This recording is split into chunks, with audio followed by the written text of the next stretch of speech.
Olá, queridos, bom dia, a paz do Senhor Jesus para todos, amém? Eu sou o pastor Adilson, estou passando aqui para deixar uma mensagem para você que o Senhor me deu na noite de ontem e eu quero compartilhar com vocês.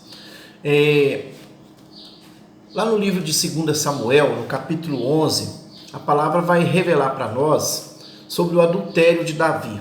Davi viu Batseba na sacada da casa que ela morava, desejou Batseba, né? E ele teve uma relação com ela e ela engravidou. Por causa disso, Davi ele vai matar o marido de Batseba, que era um guerreiro de Davi. Então ele comete aí dois crimes, o crime do adultério e o crime do assassinato. E no capítulo 12, Deus envia o profeta Natã, que era um servo na casa de Davi, para levar uma mensagem a Davi sobre tudo que tinha acontecido, tudo de errado que Davi fez. Mas Natã, ele vai falar para Davi, ele vai dizer que a espada cortará a descendência de Davi. Deus está mandando essa mensagem para Davi através do profeta Natã, que a espada cortaria, a espada não se apartaria, né? Deus enviaria uma espada sobre a descendência de Davi. E Natã entrega para Davi ainda uma mensagem que ele vai dizer que o filho que Batseba estava esperando, aquele filho morreria. Então o que Davi faz? A palavra diz, a partir do verso 16, que Davi ele vai entrar num jejum de 7 dias clamando pela vida do seu filho. Olha o que está escrito a partir do verso 16. Diz assim, olha: "E o Senhor feriu a criança, que a mulher de Urias dara à luz a Davi, e a criança adoeceu gravemente.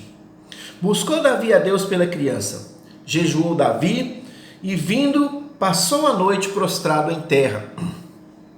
Então, os anciãos da sua casa se chegaram a ele para o levantar da terra, porém ele não quis e não comeu com eles. Ao 7º dia, morreu a criança. E temiam os servos de Davi informá-lo de que a criança era morta. Por quê? Porque diziam: eis que estando a criança viva, lhe falávamos, porém não dava ouvidos à nossa voz. Como, pois, lhe diremos que a criança é morta? Por que mais o afligirá? Viu, porém, Davi, que seus servos cochichavam uns com os outros, e entendeu que a criança era morta. Pelo que disse a seus servos: é morta a criança? E eles responderam: morreu. Então Davi se levantou da terra, lavou-se, ungiu-se e mudou de vestes, entrou na casa do Senhor e adorou. Depois veio para a sua casa e pediu pão. Puseram diante dele e ele comeu. Disseram-lhe seus servos: que é isso que fizestes? Pela criança viva jejuaste e chorastes, porém, depois que a criança morreu, te levantaste e comeste pão. Respondeu ele: vivendo ainda a criança, jejuei e chorei, porque dizia: quem sabe se o Senhor se compadecerá de mim e continuará viva a criança. Porém, agora é morta. Por que jejuarei eu? Poderei eu fazê-la voltar? Eu irei a ela, porém ela não voltará a mim. Então Davi veio a Batseba, consolou-a e se deitou com ela. Teve ela um filho a quem Davi deu o nome de Salomão, e o Senhor o amou." Presta atenção, queridos, que Davi ele comete alguns erros e o Senhor fala que ele vai pagar por isso. E uma das primeiras consequências dos erros de Davi é que a criança que Batseba estava esperando, ela iria morrer. Aquele filho do adultério iria morrer. Então Davi ele vai lá, ele jejua, né? Ele ora, ele se prostra, ele chora durante 7 dias, mas a criança mesmo assim morre. O que nós entendemos com isso, queridos? Que tem coisas que nós pedimos para Deus que Deus não vai fazer. Podemos chorar, podemos jejuar, podemos nos humilhar, né? Podemos clamar, mas Deus não vai responder, Deus não vai fazer. Isso porque Ele é ruim? Não, não é porque Ele é ruim. Isso é porque Ele não tem poder? Não, Deus é todo poderoso. Mas acontece que tem coisas que Deus não vai fazer, também não é porque nós não merecemos. Ele não vai fazer para nos proteger de algo maior ou de algo pior nas nossas vidas. Davi, ele jejuou, ele chorou, né? Ele se prostrou, porém a criança morreu. Isso não quer dizer que Deus deixou de ser Deus na vida dele. Deus continuou sendo Deus na vida dele. E lá mais na frente a palavra diz que ele de novo vai, agora a mulher já é esposa dele, ele vai se deitar com essa mulher e Deus vai dar a ele um filho. Agora sim, um filho, né, permitido por Deus, Salomão, e Deus vai honrar Davi com Salomão, porque Salomão vai suceder Davi no seu trono. Olha, queridos, eu quero dizer para vocês o seguinte: não acabou, não é o fim. Não chegou ainda, Deus não deu a última palavra ainda. A palavra de Deus diz que os homens fazem planos, mas a palavra final vem do Senhor.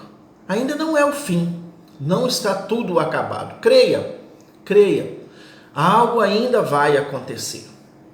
Não fique desanimado, não fique triste, nós não estamos em luto, nós estamos em luta. A guerra não acabou. Amados, olha,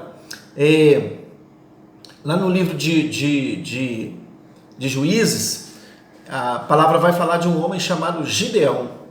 E Gideão foi chamado, foi levantado para lutar contra os filisteus que saqueavam a terra, que destruía o reino de Israel. E chega um dado momento em que Gideão, ele junta um exército, Deus ordena que ele junta um exército dá mais de 32 mil homens, mas Deus fala para ele, olha, fala com esse povo aí, que aqueles que não quiserem ir, aqueles que se acharem sem condições de ir, que eles podem voltar para casa, que eles podem ir. E aí, queridos, em torno de 10 mil pessoas foram embora. Então, o que era 32, ficou aí por volta de 22 mil. E Deus ainda manda fazer mais uma varredura no meio do exército. Deus fala com ele, olha, leva todo mundo à beira do rio e pede para eles para beber água. Aquele que baixar o rosto aquele que baixar o rosto para beber da água e lamber a água como um cachorro, esse você vai mandar voltar para casa. Aquele que se ajoelhar, pegar a água com a mão e colocar na boca, esse você vai ficar. Desses homens ficou apenas 300, querido. E foi com esses 300 que Gideão venceu aquela guerra. A guerra não acabou, amados. Fiquem firmes, fiquem fortes. Continue lutando, continue orando, continue jejuando, porque no final Deus vai dar a vitória. Porque Ele é o dono de tudo, Ele é o poderoso, Ele é santo, Ele tem o controle de tudo. As chaves do inferno estão nas mãos do Senhor, a chave da vida e a chave da morte está nas mãos do Senhor. Ele é soberano, Ele é o princípio e o fim, Ele é o alfa e o ômega. Deus é todo poderoso e Ele há de fazer coisas maravilhosas na nossa vida. Nós só estamos na metade da guerra e você precisa estar firme, de cabeça em pé, crendo que o milagre vai acontecer e no final Deus é quem vence. Deus te abençoe e nós nos vemos no próximo vídeo.